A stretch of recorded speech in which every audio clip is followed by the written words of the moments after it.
Hi, everybody. I am Aaron of SIG Beard, and you are at the weekly Kubernetes SIG testing meeting for Tuesday, June 18th.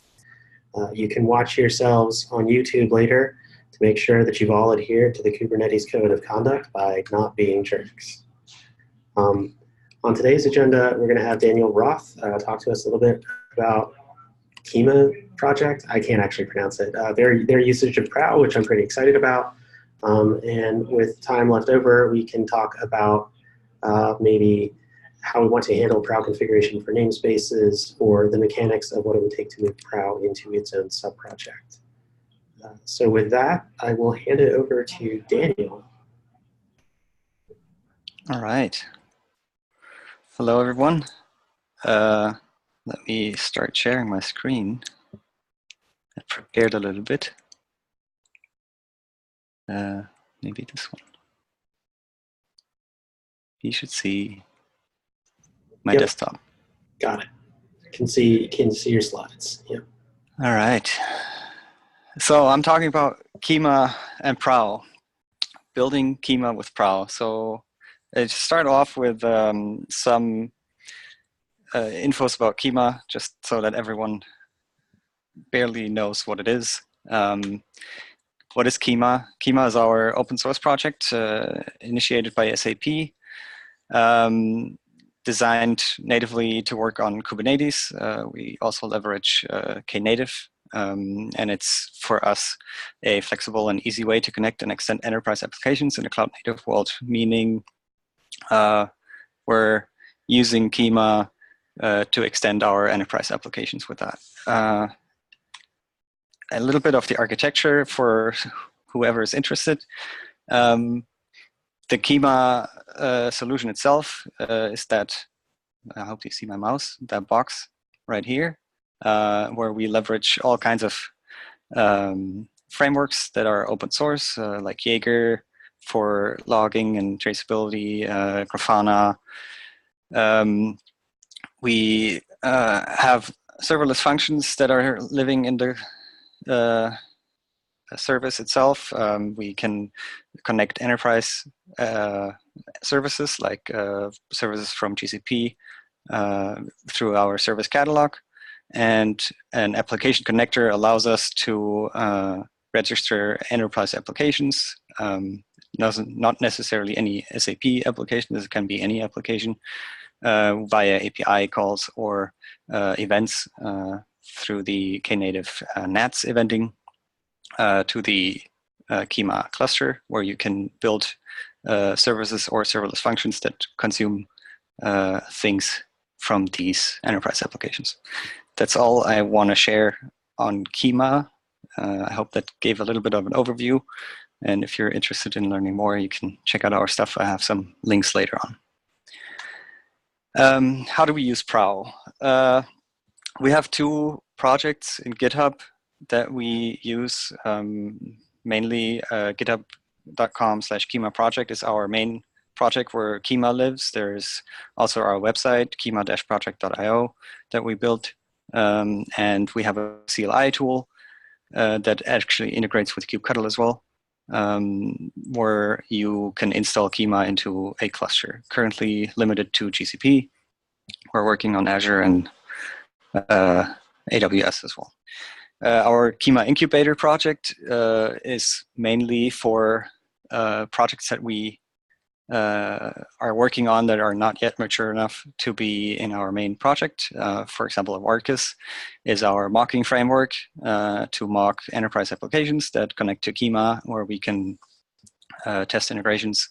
And for example, for some of our internal SAP applications, we have some mocks ready to get developers started to start integrating with these applications without having a full deployment of one of these applications. So they can start working on APIs and integrations with events already with the mocking framework. Then we have a Visual Studio extension. We have Octopus, which is our testing framework, which replaced Helm test for us because it was not feasible or not good enough for us. We built something called that Octopus, and it's running our tests, basically. We also have another project for marketplace integrations, like the GCP marketplace, where you can one-click install Kima.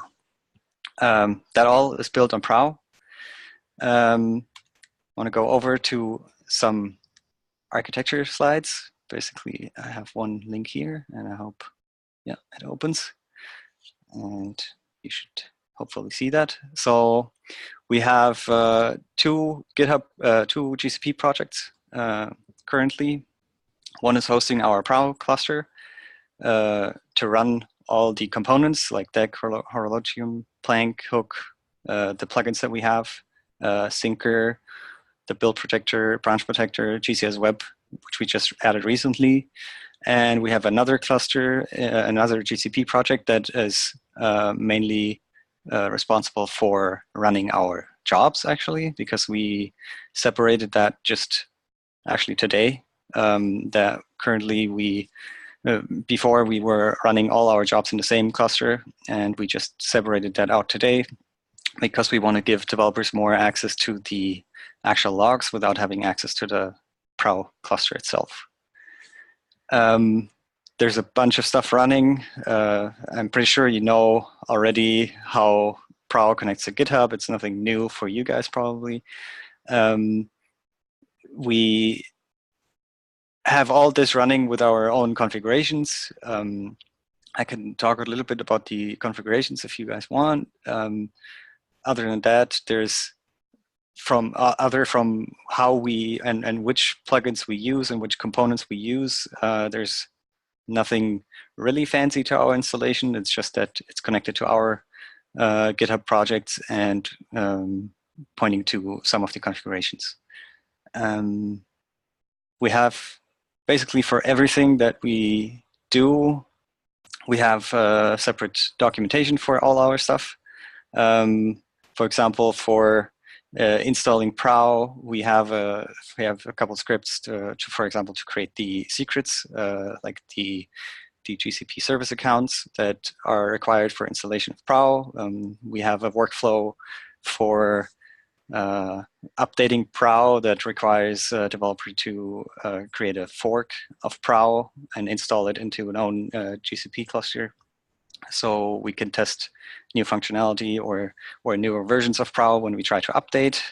For that, we also have, for example, a how to update Prowl document, which is very interesting. You have to do some research because we always base and cherry pick our installations of Prowl from commits. For example, this one here is our current running commit, where we make sure that all the changes that you guys push into the main Prowl we can pick from, and like basically we check that all the images are the correct version number and if anything else changed in our Prowl config that we need to take care of. So much to this. Going back here. Yeah. What is next for us in Prowl? We have a couple issues with monitoring right now. I think 2 weeks ago, Aaron and I were already talking a little bit about this in the SIG meeting, that, for example, our clusters go down sometimes, or not our clusters, our components go down sometimes, mainly because we do something wrong and we don't have proper monitoring set up for this on Prowl. And Aaron was mentioning, I think, that you guys have like the crowd monitoring. Someone complains it's not working, pull requests are not being built or something, and the crowd complains and someone will fix it. For us, we don't have that crowd yet all over the world, so we have to figure out how to do that ourselves, and we want to build some monitoring around that so we can do this. Second, we have a lot of bash scripts to run our software currently, mainly spinning up clusters with the provided configuration, like DNS settings, network settings, namespaces that we create, labeling for that. We set up everything with bash scripts right now. We want to move away from that and port that to Golang. We have plans of integrating Tide for auto merging of PRs. That's one of our bigger things as well. We have Tide running, I think, but we are not leveraging it for auto matching right now. And another wish from our quality guys is that we display test results on test grid, where we want to use the Prowl test grid, the Kubernetes test grid, for maybe adding our results to that view as well, so we can have an overview of that. With that, you can find us in these URLs. I can share the presentation later on. Yeah, and I'm open for any questions. If I should talk about anything in detail, please feel free to ask. So our Prowl in the Wild is status Kima build, if you want to see that. We currently merged, like I said, the separate workload cluster that's creating some issues right now because we haven't set up the proper VMs yet. And some jobs are failing right now, but the rest should be fine. So I don't know if this was something you're aware of, but currently my team is adding whole monitoring to Prowl. Currently there's like a set of integrations with a couple of the components pushing Prometheus metrics, and then sort of the Kubernetes project has a Grafana instance at velodrome.k.io. But what's being added today to the repo is sort of a standalone set of configs that will give you a monitoring stack, and then sort of the alerts and dashboards that we found useful. Yeah, we have a Grafana already as well, but it's not really showing a lot right now. I think it's just showing the number of jobs that are running currently or in parallel. So there's not a lot, and we just want to add some more metrics and query more health endpoints to see that everything's fine. But definitely good knowing that you guys are working on that as well. And I guess one question I had, you mentioned that you started up the separate cluster to run jobs as opposed to the service cluster running Prowl because you wanted to have more access to logs. Yeah, so can you expand on that? The developers are requesting actually like SSH access to containers because for some failed jobs, they need to know what exactly failed on the VM or in the cluster. And we don't want to give just anyone admin rights to a Prowl cluster where all the secrets live and all the config for the Prowl lives as well. So we just separate that out into a new GCP project where. So are you saying like SSH access to the Kubernetes nodes that are running the containers that run their tests? Yeah. And what sorts of issues are you finding with the tests that end up touching the nodes? So I'm not sure what the exact issues are that the teams are facing that they want to investigate. It's just that they were saying that the logs of the build are not enough for them to figure out what exactly went wrong. I think it's sometimes network issues between the components that they have. That might be a problem where they need to see what exactly happened. And like we usually delete clusters that we create in a job right after we ran the job. Like if it fails, it's deleted. If it succeeds, it's deleted. But they were asking, for example, like can we extend that deletion time to an hour after it ran so that they have time to go into that cluster and check what actually happened. I see. So sorry, to be a little bit more clear, do you mean, are they accessing the Kubernetes nodes that are deployed by the test to test your project, or are they accessing Kubernetes nodes that are running pods that like Prowl? No, so the jobs usually spawn a cluster. For example, there's integration jobs that would run. I cannot find right now that would run and create a cluster where they install Kima into, then test the whole thing with our integration tests, and then basically shut that down after. Okay. So they would go into that one, not any cluster or any node that would be spawned by Prowl. Like. Okay, so then are you scheduling pods using Plank into a separate project Yeah. Or are you scheduling the tertiary cluster synthesizer projects? We have a workload set up, and the tertiary clusters are spawned in a different repository project. Cool, thanks.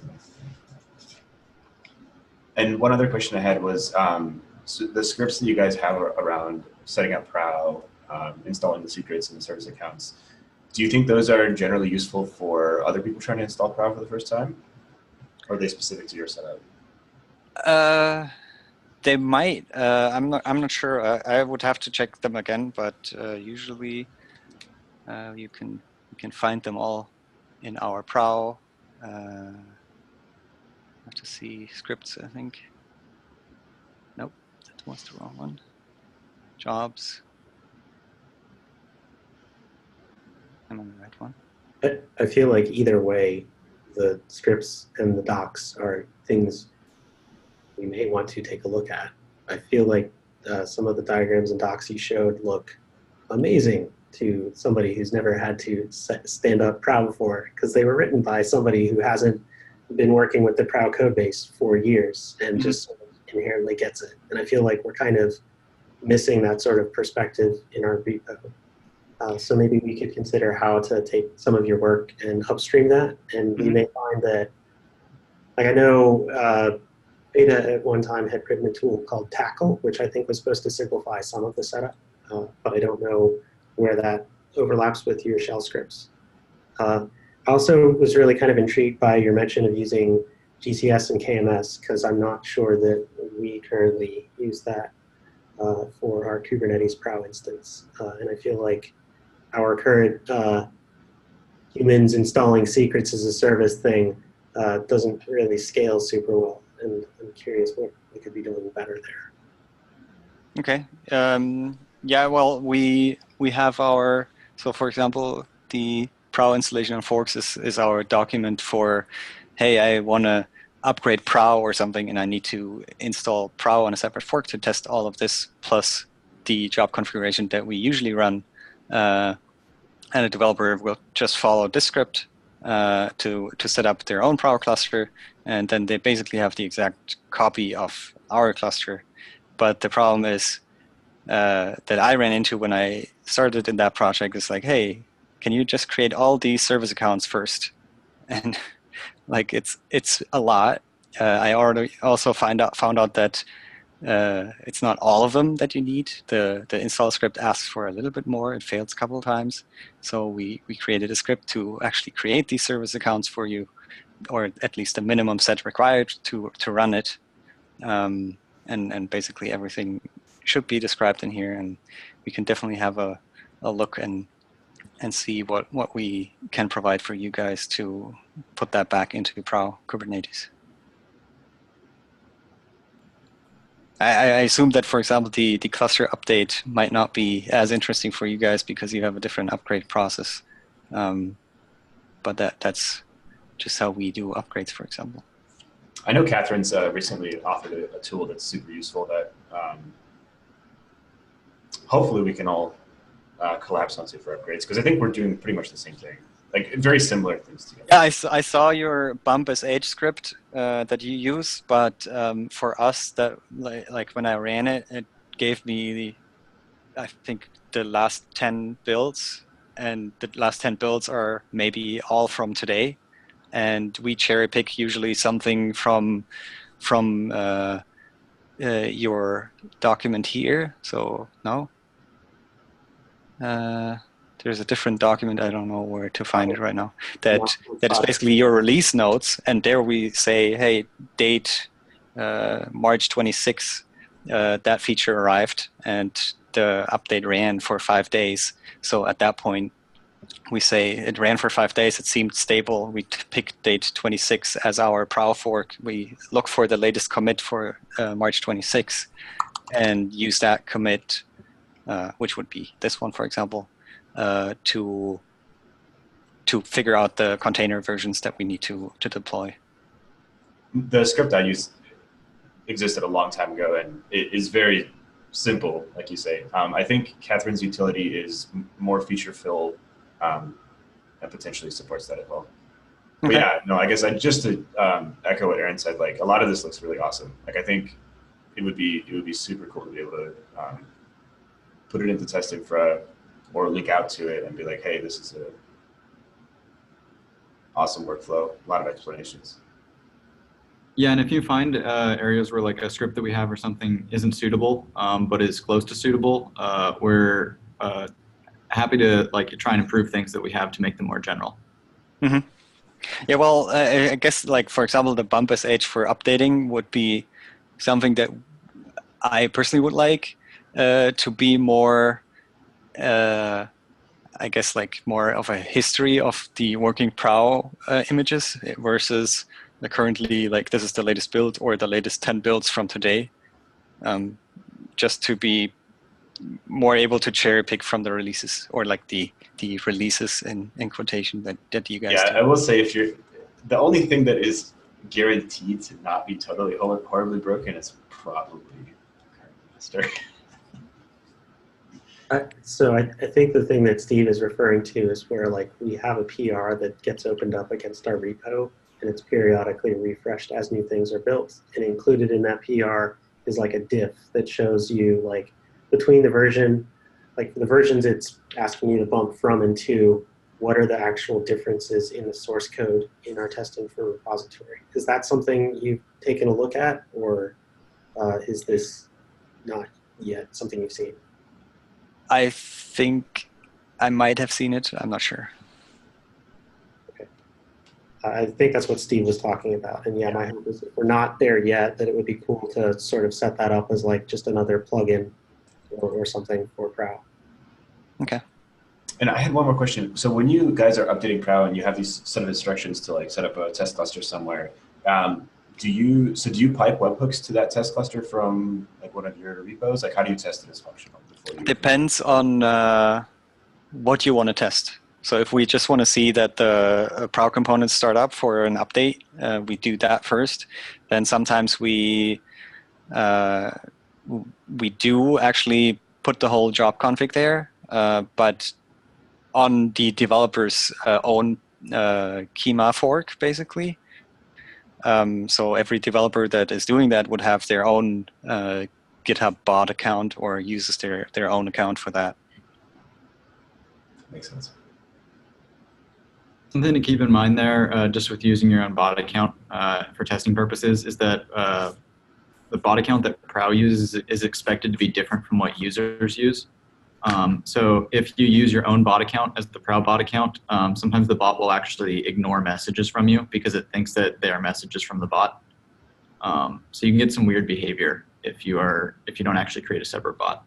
Just FYI.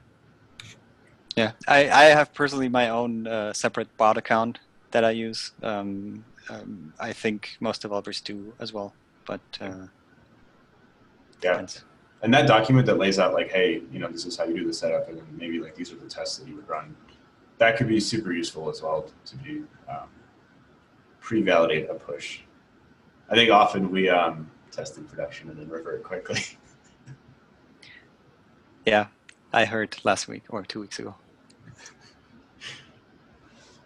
I had one other thing in your Prowl architecture diagram stood out to me as something at least I'm not familiar with, so maybe I'm exposing my ignorance about Prowl.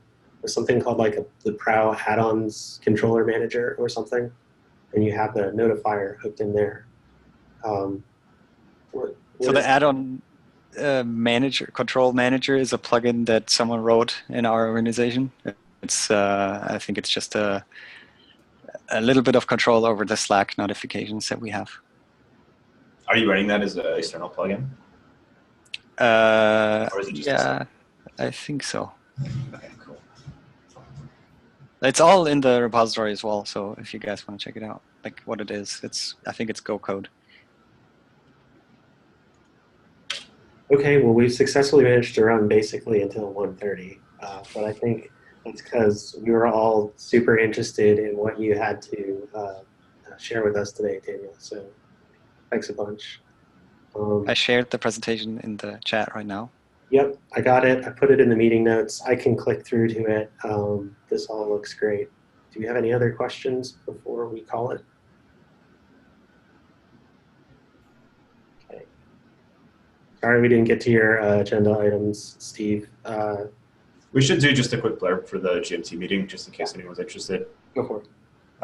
Yeah, so as we talked about last week, we're doing a meeting that's at 2:30 GMT, that'll be 7:30 Pacific, just to help everyone get to the meeting if they're in a different time zone. The first meeting is going to be next Friday at 2:30 GMT, and the link to the document for agenda notes, meeting agendas, is in this agenda doc.